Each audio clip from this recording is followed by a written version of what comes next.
Welcome to the launch of the report, Strengthening Active Labor Market Policies to Drive an Inclusive Recovery in Asia. My name is Agnes Suri, and I recently joined the Asian Development Bank Institute, ADBI, in September as a Senior Capacity Building and Training Economist. Today, I will introduce and moderate this event, which focuses on a very important ingredient to achieve a prosperous, inclusive, resilient, and sustainable recovery while Asia and the entire world are still facing many challenges. Before we get started, let me point out a few things. To access today's agenda, full speakers bio, and the link for the free downloadable report, please visit the link in the chat box or scan the QR code on the screen. Next, let me quickly remind everyone of some housekeeping rules. For all speakers, please keep your cameras and microphones off until your session. The camera and microphone are disabled for all other attendees. We welcome any questions you might have and request that you type this in the Q&A box located in the bottom panel of your screen. We will address these questions during the Q&A portion at the end. Let me also remind you that by joining this webinar, you have agreed to the following disclaimer. This event may be photographed, streamed live, or video recorded. By attending, accepting connection, or continuing participation in the event, participants thereby consent to the possible use of their name, likeness, voice, spoken or written comments, or papers, presentations in whatever form in all media publications, video sharing websites, recordings, disseminations, or other external affair purposes for the Institute without compensation or permission. Without further ado, I'm delighted to invite Dean Sonobe, who is the CEO of the Asian Development Bank Institute, to deliver his opening remarks. Dean Sonobe, the floor is yours. Thank you, Agnes. Good afternoon from Tokyo, everyone. I warmly welcome you all to ADBI's report launch webinar, which will highlight key findings and policy recommendations from the report entitled Strengthening Active Labor Market Policies to Drive Inclusive Recovery in Asia. I'd like to begin by congratulating all the authors for their useful report and thank all the speakers and panelists. Especially, we are fortunate to have Samir Katiwada, Senior Public Management Economist at the Asian Development Bank, joining us to provide the keynote address. I'd like to thank my former colleague, Linda Arthur, Senior Project Management Specialist at ADB, who was seconded to ADBI from 2019 to 2022, and Derek Hond of ADBI for editing this report together. The COVID-19 pandemic caused unprecedented employment losses, disproportionately affecting vulnerable groups, including youth, women and migrants, and informal workers.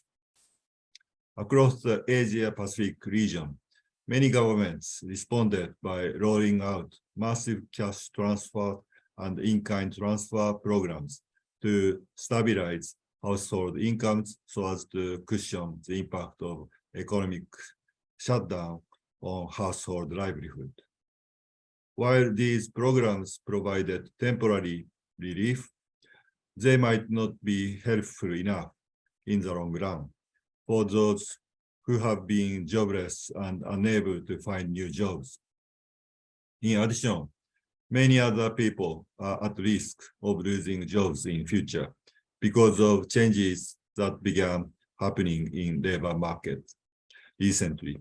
For example, digital transformation has been expedited during and probably not during COVID-19 pandemic and also probably due to the pandemic. Another example is the possible replacement of human workers by robots, which started before the pandemic and has gradually increasing in these recent years in some sectors in some economies. Yet another type of structural change in labor market that we will see in the future is related to low carbon transition. Not only low carbon energy transition, but all kinds of low carbon transitions necessary for achieving the net zero emissions target, including transport, construction, manufacturing, agriculture. Because these transitions will require reallocation of labor and other resources away from high carbon sectors to low carbon sectors. And because reallocation of labor will be almost always accompanied by frictional unemployment. There must be some actions to reduce employment losses and income losses of vulnerable groups. There must also be some actions to reduce the risk of future losses of decent jobs due to the structural changes that I just mentioned. Active labor market policies would fill these gaps. They would help to provide opportunities for upskilling and reskilling. The challenge for policymakers about this is centered around the question of how to ensure upskilling and reskilling are happening in timely manner and covering different sector people without anyone left behind. But there may be other important issues to drive inclusive recovery in the region. So this webinar has convened government officials from Asia and the Pacific, along with experts from academia and international organizations to explore the barriers that limit access to decent work and the importance of strengthening active labor market policies to better equip the most vulnerable for long-term labor force participation.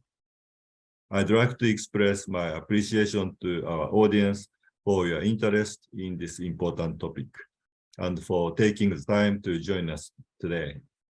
I encourage you to actively engage in the panel discussion by sending your questions or comments, which the moderator will address at the end. Finally, if you have a chance, please read through the report.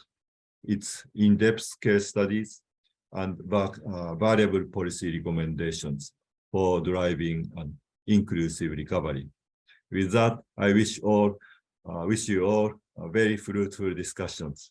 Thank you for your attention. Thank you very much, Dean Sonobe. Now, before my colleague Derek Hondo presents an overview of the report, I will invite Samir Katiwada, who is Senior Public Management Economist at the Asian Development Bank, to introduce the topic of active labor market policies. Samir is an economist who leads preparation and implementation of ADB loans and technical assistance projects in the area of public resource management. Samir also an extensive experience in the areas of education, skills development, social protection, and jobs in ADB, and also at the International Labour Organizations, where he worked almost 10 years. Today, he will share his insights on the impact of COVID-19 on labor markets in Southeast Asia and policies that have mitigated such impacts. Samir, over to you. Thank you so much, Agnes, for that generous introduction, and many thanks to Dean Sonobe also for kind words. I'm really honored to be presenting our work on the role labor market policies played during the crisis and in responding to the crisis. I will give a quick snapshot of the report that ADB put together. We came out with this at the end of last year. Let me try to share my screen. Once you can see it, please do let me know.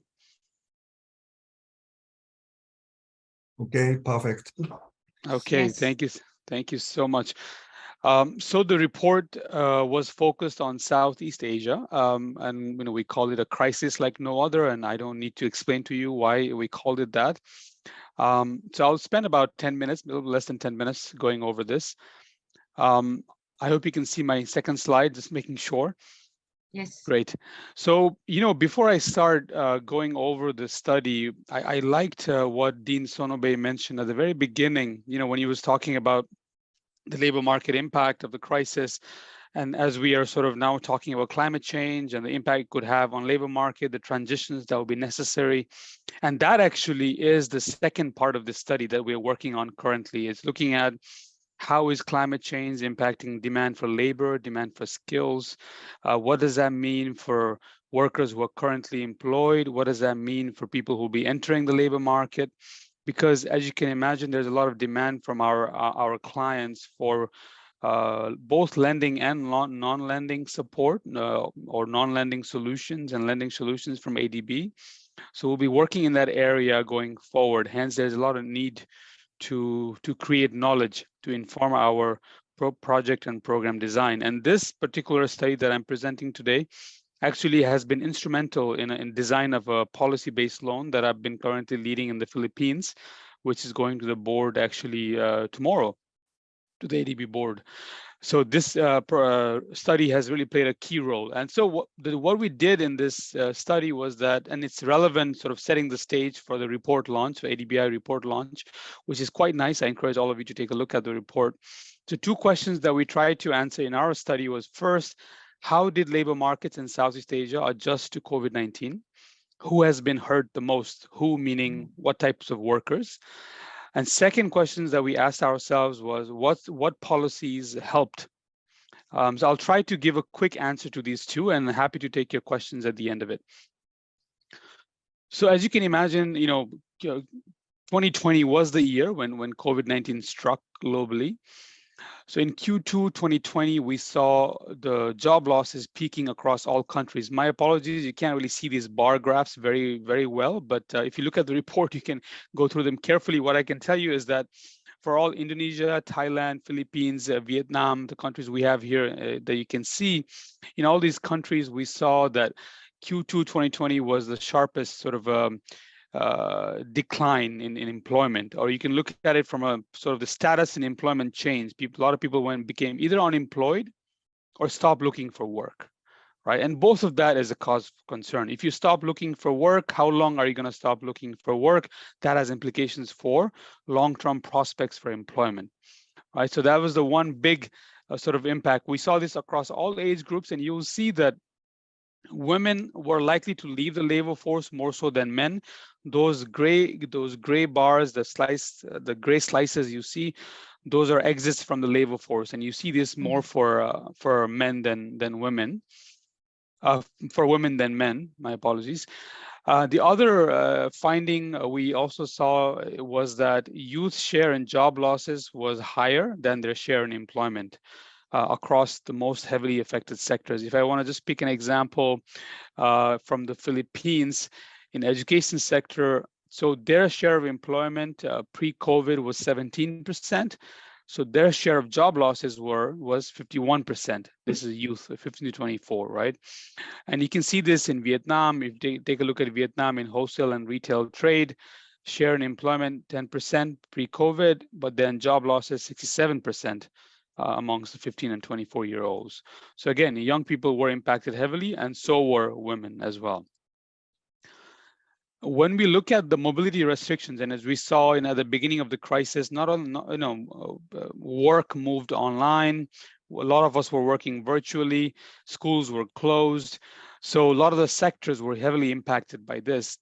So you would normally think when there's a crisis, there's a labor reallocation. This is something that we tend to see. When 2008, 2009 financial crisis, we saw labor reallocation. People go from productive sectors like manufacturing, let's say, to less productive sectors like agriculture, right? I'm just giving these examples. But when you look at this crisis, on the other hand, we saw a different picture. As it turns out, even a sector like agriculture couldn't really absorb the workforce that had left other sectors. And you might wonder, why is that? Well, as it turns out, because of the mobility restrictions, people couldn't move. Like if you're employed in Manila, if you're employed in Jakarta, you lost your job, you want to go to the province, you want to go to a different region, you can't. There are restrictions because of COVID, because of public health response, right? Because of that, there was a limited reallocation of labor across sectors. And you can see the ones I've highlighted here: agriculture, manufacturing, accommodation, and food services were some of the sectors that were heavily impacted. And some of the sectors that were impacted were also that had to do with, where there's human contact. So if there's human contact, of course, those sectors were heavily impacted. So we saw this, and then we also saw lack of labor reallocation. But of course, this improved towards the end of 2020, early 2021. But then there was Delta variant, 2021. Things changed a little bit. Again, it started improving mid 2021.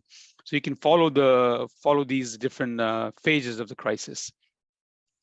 There was, as I said, there was employment recovery in Q3, but not surprisingly, at least to me, it wasn't very surprising, is that it was of lower quality jobs. And what do I mean by lower quality? When you look at the labor force surveys in these 4 countries, so typically in a status for employment, a lot of you in the audience know this, there's 4 status in employment: wage and salary workers, self-employed, employer, unpaid family worker. There's 4 status in employment when you look at the LFS. And when you look at those self-employed and unpaid family worker, these are typically your low quality work, right? And the ILO, the International Labor Organization, calls this vulnerable employment because they're not the best type of employment. You don't have social protection, you don't have social security, it's not a standard employment relationship, right?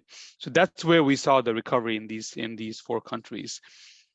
And one thing I wanted to point out, and we make a big deal out of this in the study as well, is that, when you look at job losses, yes, it's stark, and you notice when unemployment rate spiked in the Philippines, went up to 17.6% in April 2020. It was a massive increase from 5.5%, close to 6%.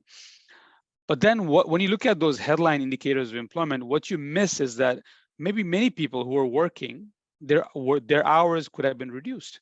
And that's exactly what happened in many of these cases, many countries, many sectors. So when you look at this table, what I'm showing you is this, we call this intensive margins of adjustment. What that basically means is that hours of reduction. Extensive margin of adjustment means you were let go, that's a job loss. Intensive margin of adjustment, your hours were reduced. And you see across all those sectors, hours were reduced. In some cases they weren't, in many cases they were. And when you look at the types of work, or the question I asked at the very beginning, who was hurt the most? And not surprisingly, again, the people that were hurt the most were middle skill and low skill workers. When you look at these pie charts here, so you can see, the pie charts, when you look at the low skilled and semi-skilled, that's where most of the job losses were. In high skilled, less job losses was concentrated in that sector. And think of it as an example, ourselves, most of us in this call, right? We could go back, we could work from home. We could set up our workstation at home. But many people, most people actually, in fact, are not fortunate enough to be able to do that. And so they end up losing their jobs. And we saw that across different countries. So the job losses were concentrated in low skilled and semi-skilled categories. So now when you look at the policies, what policies helped, right? And this is an interesting aspect of doing this analysis, is because, at least for ADB on the operational side, we want to promote programs and policies, and active labor market programs is a big part of the what helps, right? So we wanted to look at what worked during the crisis in terms of mitigating the losses, in terms of mitigating job losses, mitigating the losses in income. So this picture that you're looking at, the slide you're looking at, is showing you a pre-pandemic picture of social protection in our region. So pre-pandemic picture, not that encouraging, right? When you look at the right-hand side there, Asia and Pacific, the average, on average is 39% of the population is covered by at least one area of social protection. When you look at the countries, Vietnam, Philippines, you go down to Cambodia, really the picture is not that encouraging. So you can't. So it's not surprising that not all of the countries were able to respond in time because the system were not even in place, right? The social protection system was not even in place in many of these cases. So what I've done in the left-hand side there, you see the social safety net program. these are typically, you can think of a cash transfer, right? A cash transfer fits in here. So a lot of the big social protection programs in Southeast Asia are cash transfers. PKH in Indonesia, the Pontawid program in the Philippines. There are some of the big cash transfer programs. On the social insurance side, we're not so great, and richer countries are better. I know, for example, Malaysia is better, Thailand is better at this, but Indonesia, Philippines, less so, and Vietnam as well. And social protection and labor market programs, you see that on the right-hand side there. Again, we could do better, right? And here, and if you look at the report that ADBI is coming out with, is that active labor market programs play a key role, right? But their incidence leading up to the crisis was not very encouraging. So when we look at this slide, what I'm showing you is the pandemic's response measures. So large-scale cash transfer programs, they were big part of the response. Again, PKH was the one in Indonesia, and then in the Philippines, it was Pontawid. So those are some of the big programs that were put in place. And you might wonder, and without going into the details of the chart, which you can take a look at yourself, well, you might wonder why is that they were able to roll out the cash transfer schemes. One important thing to keep in mind is that if you have a beneficiary database in place, which is your basic infrastructure that's necessary for social protection programs, right? First of all, you need the beneficiary database, and you need a digital system. If you have a digital system, if your social protection system is digitized, payment system is digitized, you can roll it out, you can expand easily, you can expand the benefit, you can increase the benefit amount, you can expand the coverage. That they were able to do easily, right? But some countries, if they don't have that, they weren't able to do that. In case of Indonesia, actually, I do know that they had a bit of a problem with the beneficiary database. So even there, what they realized is that they couldn't expand the coverage as quickly, as fast as they would like to, right? So that's something that we need to work on. We need to really build our infrastructure better when it comes to social protection scheme and labor market programs as well. And this is the last slide I wanted to leave you with, where wage and training subsidies also played an important role in country response. And this is your, active labor market programs. And here, but of course, the coverage was limited, right? The coverage is limited. At the end of the day, you might design a beautiful program that looks great on paper, but if the coverage is limited, what's the use of it, right? So, and I think what I wanted to kind of leave you with is that, the pandemic was like no other, at Dean Sonobe rightly mentioned at the top of the hour, and our report shows that very clearly as well. And the policy response, again, here, what we need to do, we need to do homework. When we face the next crisis, the next pandemic, or maybe there will be a climate disaster, we need to be ready for that. And the ready for that, investing in digital sort of infrastructure for beneficiary databases, payment systems, grievance mechanism, very important for programs, government programs. And second, we need to sort of learn from this. So what works, what doesn't work, right? So so that we need to keep in mind next time around. So with that, Agnes, I'm gonna send this back to you. Thank you. Thank you very much, Samir. This is indeed an excellent introduction for our report, as you clearly set the scene by showing the differentiated adverse impact of the pandemic crisis on groups of workers. And this situation called for immediate policy response. Now we need to go deeper, as you said also, and promote more longer-term policies to build a sustainable and inclusive recovery, and also support this new agenda, which is the just transition for all. So to jump into the details of the report published this week by ADBI, I would like to ask my colleague Derek Ondo, who works at the ADB Institute as Capacity Building and Training Coordinator, to present an overview of the report. Derek, over to you. Thank you very much, Agnes, and thank you, Samir. It was a very clear and concise overview of the impacts that the pandemic has had on labor markets in Southeast Asia and the important policy responses to mitigate these impacts. So this is a great segue into for me to introduce the report, which we are launching today, Strengthening Active Labor Market Policies to Drive an Inclusive Recovery in Asia. So this report is a compilation of policy papers gathered through a call for papers jointly organized by ADBI and the Asian Development Bank back in 2021 under the direction of Linda Arthur, a former senior capacity building and training specialist who is seconded from ADB, and also the Deputy Chief Economist from ADB, Joseph Beglich.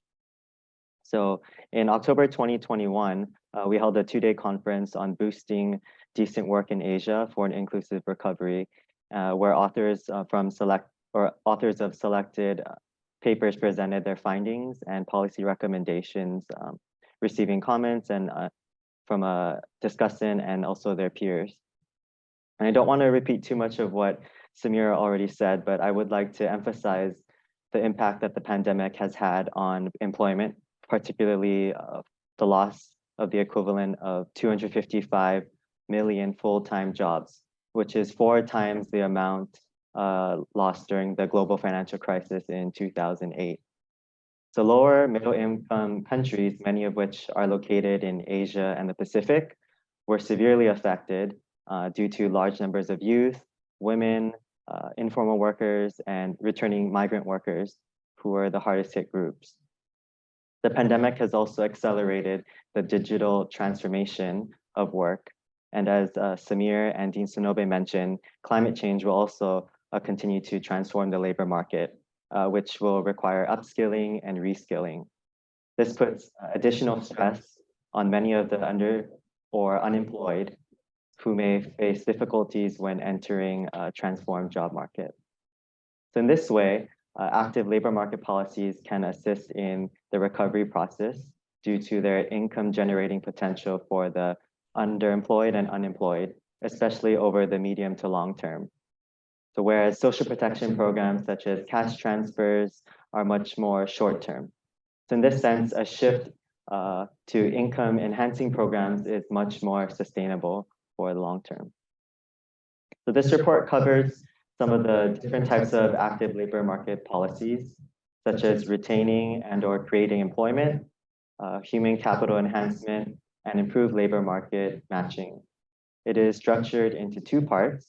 So part 1 focuses on building active labor market policies in developing Asia. There are country-specific case studies that highlight the need for strengthening the labor force and better equipping vulnerable groups to ensure long-term labor force participation and sustainable economic growth beyond the pandemic. The part 2 focuses on youth employment and the role of technical and vocation education and training, also known as TVET programs, in upskilling and preparing youth for better jobs. So country examples in this section highlight the impact of the pandemic on youth employment and how improved access to TVET with assistance from government could increase decent work opportunities for youth. So with this overview, I will now hand the floor back to Agnes, who will moderate the panel discussion with the experts, the authors who contributed to this publication. Agnes, thank you. Back to you. Thank you very much, Derek. Now I will introduce our panelists. Unfortunately, Mrs. Pugontai Venuganan had an emergency to handle and is not able to be with us today. Let me then introduce our 2 panelists to discuss how to boost decent work opportunity through active labor market policies. So each panelist will have 3 minutes to share a brief overview highlighting the key findings of their respective chapter. Let me begin with Mrs. Sasiwimon Warunsiri Pawinawat, Associate Professor at Thammasat University in Thailand. She will discuss the impact of the pandemic on the youth labor market, specifically in Thailand. Sasiwimon, over to you. Very nice introductions, Agnes. For this chapter, we'll investigate the impact of COVID-19 pandemic on the youth labor market in Thailand. As we all know, this pandemic has severely disrupted labor market. However, in Thailand, the impact disproportionately affects specific demographic group, particularly young workers. Thai young workers ages 15 to 24 years old have the highest unemployment rate compared to the other demographic groups. As this situation is also found in many countries, in Asia Pacific and in the other country in the world. The International Labour Organization even defined this group as a lockdown generation. Or in this chapter, we call them unlucky generation.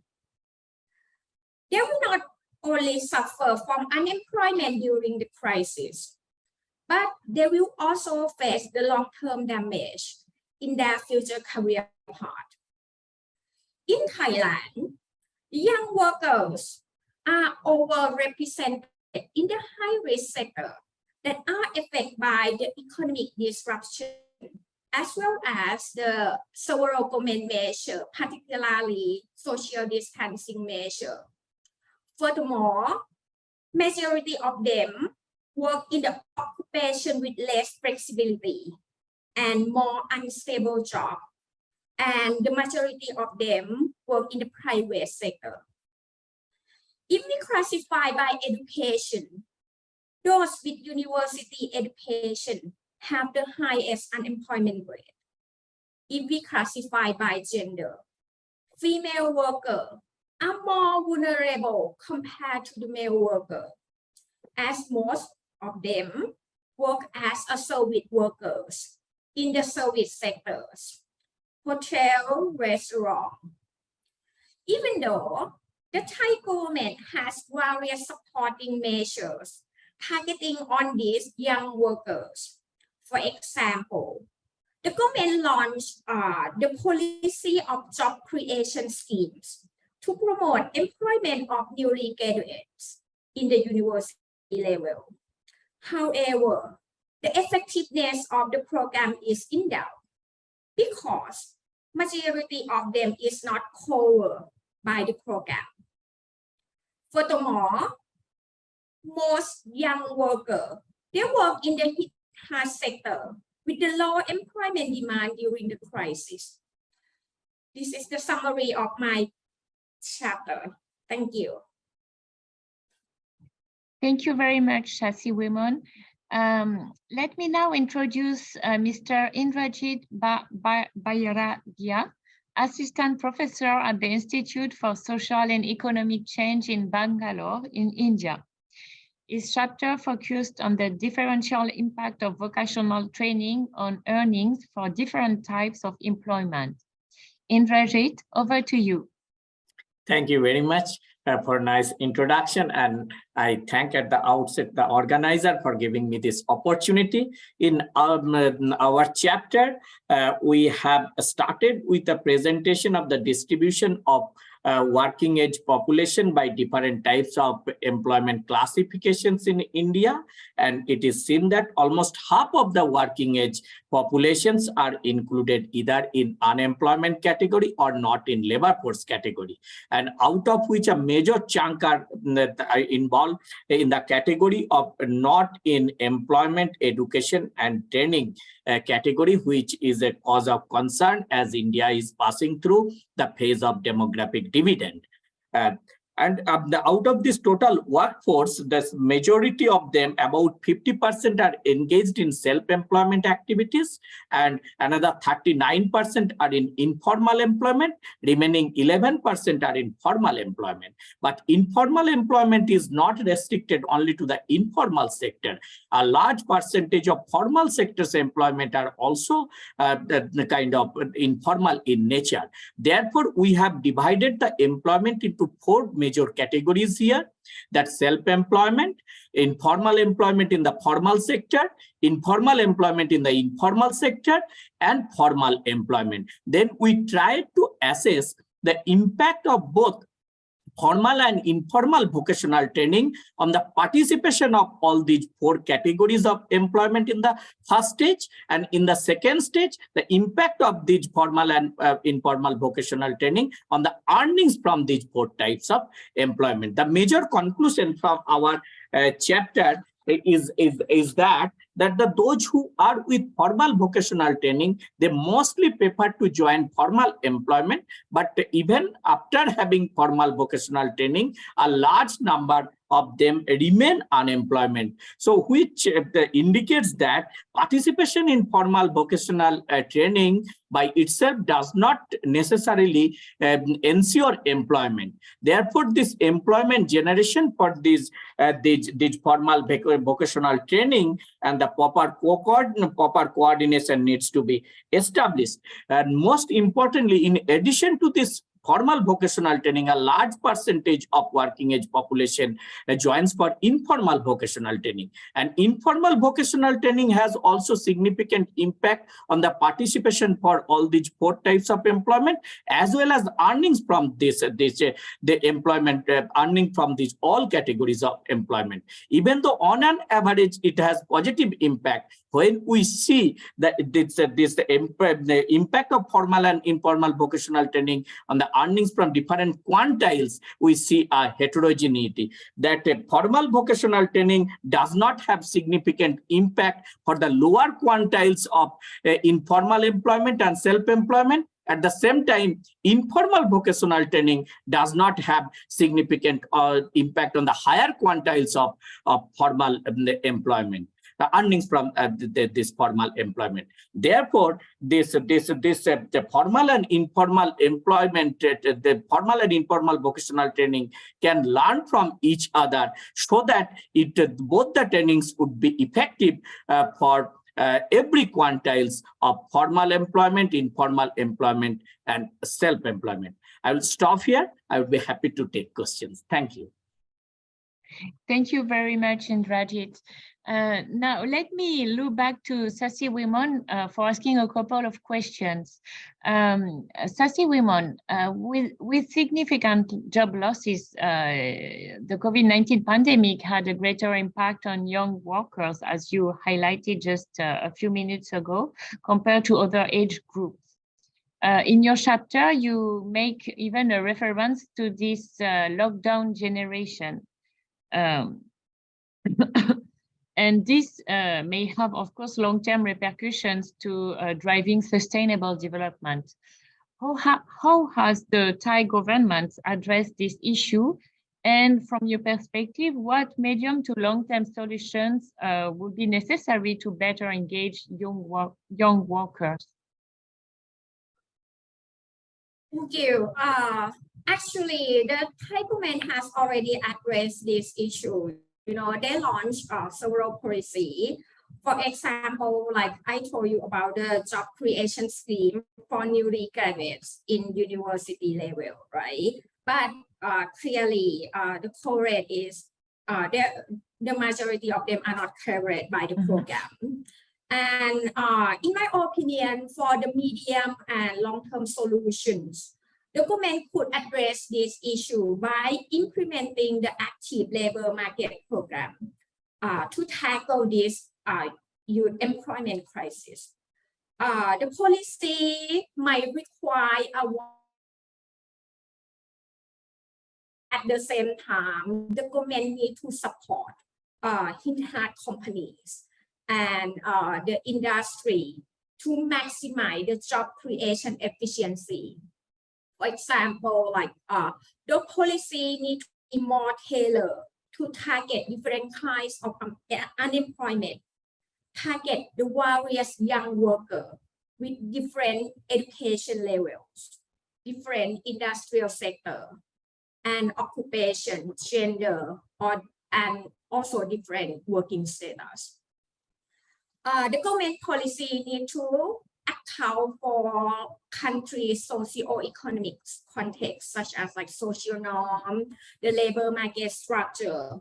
And I think the sustainable incorporations of the young worker and the labor market in Thailand has to be reinforced for the inclusive recovery. Thank you. Thank you very much, Sasiwimon. I have another question for you. Now, if we come back to a time prior the pandemic, Thailand has seen rapid economic growth and development prior this crisis. How has the education system and training and vocational programs adapted to this change to avoid skills mismatch, which seems to be a common issue? To avoid the skill mismatch, that is an attempt to promote and encourage the private sector to engage more in the formal education system. For example, the government allow a company to have their own institutions, set their own training to improve the capacity of their own workers. In addition, the government also encourage the joint cooperations between a company and vocational school and the university to develop the training programs, develop complementary curriculum to bridge the gap of the knowledge and provide practice for students. For example, in the university levels, to increase the probability of future employment and to develop the skill of students to be matched with the requirement of future employer. The government promote the program called cooperative and work integrated education program in the university, which emphasize the industry university cooperative education by integrating like classroom learning with the real life experience in the workplace. I see. Thank you very much, Siwemon. Now, turning to Indrajit. Indrajit, I have two questions for you. In India, a large portion of the working age population falls into the not in employment, education, or training category. How can strengthening active labor market policies address this critical issue and help the country to recover from the pandemic? This is a fascinating question. Actually, a large proportion of this working age population are in this NEET category. But one thing we should note that this in India, employment crisis started much before the pandemic. Since the second half of last decade, India has been experiencing this employment crisis. And definitely, pandemic has further aggravated this employment crisis.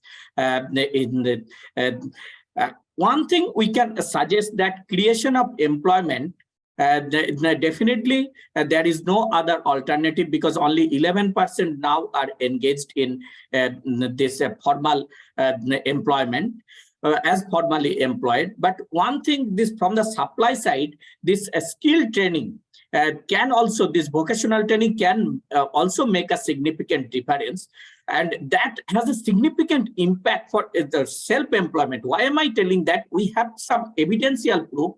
Recently, this year only, I have published a paper titled with this title that effects of COVID-19 pandemic on the rural non-farm self-employed in India, does skill make a difference? This was based, it was published in Economic and Political Weekly, and that was based on 880 rural non-farm self-employed individuals. And our result from that paper shows that every section of this RNFE was adversely affected due to the pandemic. But the impact was more severe on this unskilled individual as compared to the skilled individual. We have given the several reasons that how skill training helps them to diversify from one product to another product. Even that skill training sometimes help them to come out from this kind of crisis. So there are kind of this vocational training, but the cause of concern is the participation in vocational training itself is very less. Now that this is near less than 3% in this working age population are with this formal vocational training, and within that heterogeneity exists by male female, because female participation is much lower than male. Because if we see this NEET category, the large proportion of women are not they have withdrawn from this labor market. Either they are unemployed or they are not in this labor force category. So vocational training can be one of the initiative along with other active labor market program. Thank you. Thank you. And from your perspective, how can policies better engage trained individuals in finding sufficient employment opportunities, particularly in the formal sector where apparently participation remains low? Yeah, that is another fascinating question, because we have seen that with formal vocational training, a large number of individuals are not able to get job in the formal sector, but they mostly want to get engaged in the formal sector. They don't want to get engaged in the low profile informal sector. That is one of the reasons for this unemployment. And the second thing is skill mismatch, as this Sasi Wayman was talking about the skill mismatch. So this complemented the requirement in the industry and the acquired skill. This complementary has to be established, because then that complementary is very much required, because when in our chapter only we have compared this formal vocational trend with informally vocational trend, and there we have seen this unemployment is much lower for the informally vocational trend as compared to the formal vocational trend. Maybe quality of job is poor for this informally vocational trend, but the one thing is when they genuinely need the kind of their training, and they're exactly they have the clarity what type of training they do need, and they go for that particular training. So this is kind of missing. So microscopic kind of, we have to see this vocational training, every trades, this micro lens, and that what requirement is there in industry, and then curriculum needs to be kind of framed involving different stakeholders, and then it has it will have proper implications for the labor market. Thank you. Thank you, Indrajit. Thank you for sharing your insights. Let me now invite Samir to give us a reaction and maybe share some comments on the work that ADB is doing, particularly when it comes to boosting decent work opportunities following the pandemic. So thank you, Anya. So this is a really fascinating conversation that we are having. You know what? I mean, on the role of active labor market programs, we have a lot of evidence from advanced countries that that they do work. Of course, they have to be designed properly. And the other region where we have a lot of evidence from is also Latin America. Latin America, we have a lot of very good evidence from that part of the world. Asia generally is lacking in that regard. And I think it's good to see this research being done on this aspect. And the reason why I think you see less academic work and also, work by organizations like ourselves, it's because, first of all, there are not too many ALMPs to begin with, right? So big active labor market programs that we want to look at, there's not that many. So hence, I think that's also because it's a bit of a function of that. I'm glad it's changing. I think it's that scene is changing. And there was a question here in the Q&A box I wanted to kind of pick up on, because I have an example that I wanted to highlight. It's about the the coverage of, there's something on TVET, and it's also, of course, TVET is part of training. It's a type of activation measure. So when it's combined well with social assistance, it can work well. And one example that I can think of is the one in Indonesia. In Indonesia, they have Kartu Prakerja. It's a pre-employment card scheme. And the latest impact evaluation that I've seen that was done by actually JPAL, the Poverty Action Lab, and with a few people, that they've done really good work showing that has worked well. So in terms of where ADB is going in this work, Agnes, I think we don't have a dedicated labor unit in ADB, as you know, and even in research there's no dedicated labor division. So actually it's just by individual interests, right? I mean, even though I prepare policy-based loans normally, but I do work on sort of the cross-cutting human capital development type programs, labor market program. The one I'm doing right now, it's post-COVID-19 business and employment recovery. So the employment part that I do sort of, look at the employment programs that work well, right? So here again, it goes by where the focus of the team leader is, and then again, so there's no like a dedicated sort of a unit, but what I can tell you is that we are working on this climate change aspect. We're looking at the impact of climate change and what kind of policies could work, because here again there's a lot of demand. So hopefully, we'll have more people working in this space. Back to you, Anis. Okay, thank you very much, Samir. You mentioned the Q&A session, and it's now time for us to start this part of the meeting. Let me turn to Derek so that we can check whether we received any question from the audience. Derek, over to you. Thank you very much, and to the panelists. Let me first revert back to Indrajit. So we have one question for you. Could you please define informal vocational education training? And you made an important observation that formal TVET does not necessarily positively impact the lowest quantile. So why is this so in your view? And how could we move forward from this? Yes, very interesting question. The first one is this defining informal vocational training. Actually, we have gone through as our labor force survey, periodic labor force survey defines informal vocational training. It is mostly this hereditary and learning by doing type of training on the job. And those who are involved mostly in this informal the employment.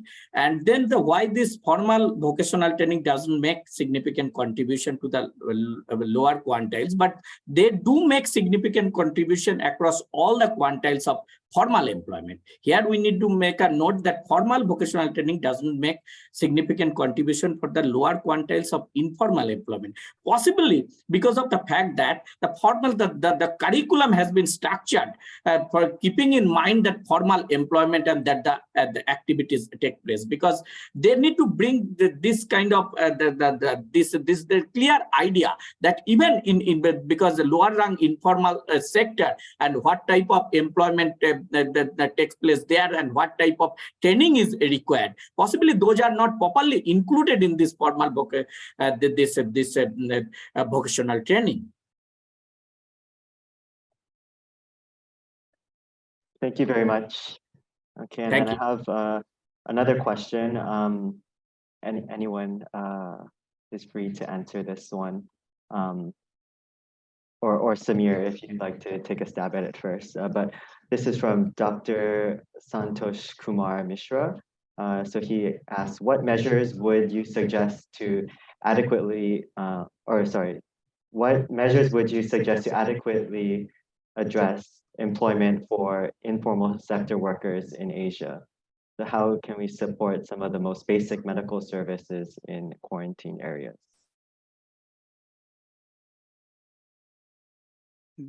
Derek, I can quickly say a few things on this, because size of the informal sector is large in our part of the world, and you look at any country, you see this, right? So, and this it's a perennial issue. Like, how do we, what is the right approach? Should we make them formal? Should we come up with programs aimed at informal? And ILO in Geneva and in Bangkok, this is something that they work on a lot, and there is no easy solutions here, to be honest. I think one thing to keep in mind is that, first of all, formal jobs are better jobs. We have to actually establish that as a standing position.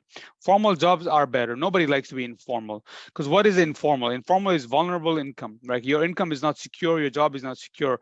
I don't know of any individual who likes that. Right? If you have a family to take care of, you don't want that. You want a secure employment. You want a secure job, right? So let's start with that. Once we start with that, we say, okay, now how can we help informal sector workers? Well, then we can talk about social protection programs. Maybe we can come up with conditional cash transfer schemes, some kind of conditional programs where you encourage people to formalize, or you encourage people to maybe have a higher income, like go into activities even in the informal sector that could deliver better income. you could do that, right? And one area that I know ILO is working on is also leveraging digital technology to register workers, to formalize, because they have come to a conclusion that, you know, we can talk about all kinds of programs to help informal sector workers. At the end of the day, we're not addressing the one important thing, which is how do we create decent jobs, right? And decent employment is not informal. Decent employment is formal normally. So, and I think for that, we need to actually make sure that formalization should be at least that's my that's my view on this, Derek. Back to you. Thank you very much. Sasiman or Indrajit, did you want to add any further comments on this question? Let me share Thailand as an example. You know, in Thailand, informal worker comprise a large portion of Thai labor force. It's around 55 to 60% are informal workers. And right now, you know, the government plan to have informal worker act. You know, I think it's kind of like the first informal worker act. The name of this act is the promotion of quality of life development and protection of informal worker. And for this act, it try to enable informal worker to receive a promotion, develop a better quality of life, and to be secure under the law. And under this act, the informal worker will be able to form the professional group, establish an informal labor organization to create the bargaining power to ensure the fairness at work. Furthermore, they will have an opportunity to borrow money from the fund to improve the quality of life. And so this act will also provide funds to improve the quality of life and protect the informal sector in Thailand. So, so this is kind of like the first informal worker act that I think that they're still in the process. Yeah, that's all. Thank you. May I say something? Sure, please go ahead. Oh, thank you. No, just as Dr. Somir was telling, see, the policy debate is that should we promote informal informal sector as it is, or we should formalize the informal employment or informal sector. But the issue is even the formalization of informal sector is not very straightforward, because once they come under this purview of formal, they need to abide by all government regulations. And once these all government regulations are imposed, informal sector may not be able to survive, because there you cannot clearly distinguish between this worker and capitalist. But here, the thing is, even informal sector and informal employment is also hugely heterogeneous.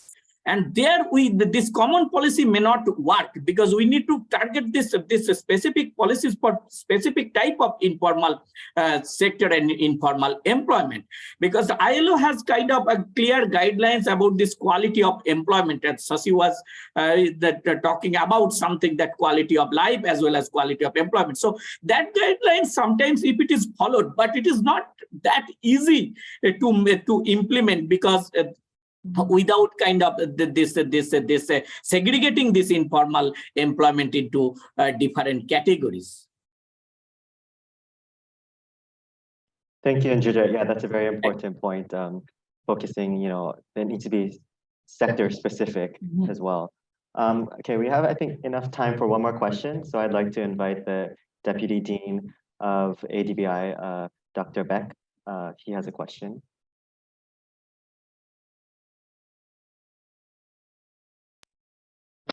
Yeah. Thank you very much for your valuable presentation and discussions. I'm not sure I am following up rightly this discussion, but I think it is necessary to boost decent work, and also it is very important for the government to create policy measures for creating new jobs and new jobs for women and youth. But the title of this today's report is, you know, the inclusive recovery in Asia. So I would like to pay much attention to the inclusiveness. So in terms of inclusiveness, we needed to focus on the discrepancy between women and men, or the informal workers and formal workers, or the youth and the world. So I wonder if any, in ADB, I wonder if any policy research or policy recommendation or policy consultation to developing countries on these issues. I mean, enhancing the inclusiveness between men and women, informal workers and formal workers, also the youth and the world. Thank you, Deputy Dean Beck. You asked a question about ADB approach, right? Yeah. So yeah, maybe just before giving the floor to Samir, because I'm also seconded from ADB, I spent some time in ADB before working in ADBI. I can say that I was very much impressed by the ADB system to mainstream gender consideration in its project. And ADB is actually one of the MDBs, the Multilateral Development Bank, with one of the most advanced framework to make sure gender consideration are mainstream into projects. So through this system, I would say that the ADB has a very strong instrument to support inclusive growth, inclusive recovery, inclusive development in general. So this is a point I wanted to make because I think it's very powerful. Samir, would you like to add anything? Yeah, just to that answers the question in terms of institutional focus of on inclusivity. And we, as Agnes rightly said, our due diligence in that aspect is actually pretty solid, I would argue, for our projects, our programs. When we came out with the study last year in December, the Department of Communication actually highlighted two main key findings from this study. One was how women were impacted and how young people were impacted. And that was the headline that newspapers carried, right? So, and even with the we had the interviews in media, and that was sort of the focus of the study. So just to say that definitely always is an important aspect. And in terms of work going forward for project design, for program design, of course we take this into account. And one thing I wanted to quickly say in this debate between informal sector and formal employment is that informal sector is going to be there. And what I meant was informal employment, vulnerable employment, like an individual. I'm talking about an individual who wants to hold a job, like, because there could be formal jobs in informal sector, right? As you rightly know. So informal sector is a whole different ballgame. Formal, I'm talking about informal jobs, jobs that an individual would hold, and that I don't think anyone would argue is a decent job. So we have to keep that in mind when we're talking about this sort of, the quality of work, right? So of course, informal sector will exist. It exists even in America, even in Japan, but that's a very different story. But I think informal employment is what we are trying to highlight. Back to you. Thank you. Thank you, Samir, and thank you very much, Deputy Dean Beck and Derek as well. For bringing to our attention those questions. I think it's now time to wrap up this fascinating discussion. I would like to thank the panelists for sharing their insights. Please let me remind everyone that the report can be downloaded for free on ADBI's site, the link of which is provided in the chat box. This brings us to the end of this launch event. Thank you everyone for joining us today, especially to Dean Sonobe, Deputy Dean Beck, Samir Katiwada, the panelists, the lead organizer and editor, Linda Arthur, and also Derek Ondo. Izumi Shimura, Adam Majo, David Hendrickson, and the outreach team from ADBI, Jongwon, Kaori, and Josh. Thank you again for joining this report launch webinar, and we look forward to seeing you again at our other events. Thank you.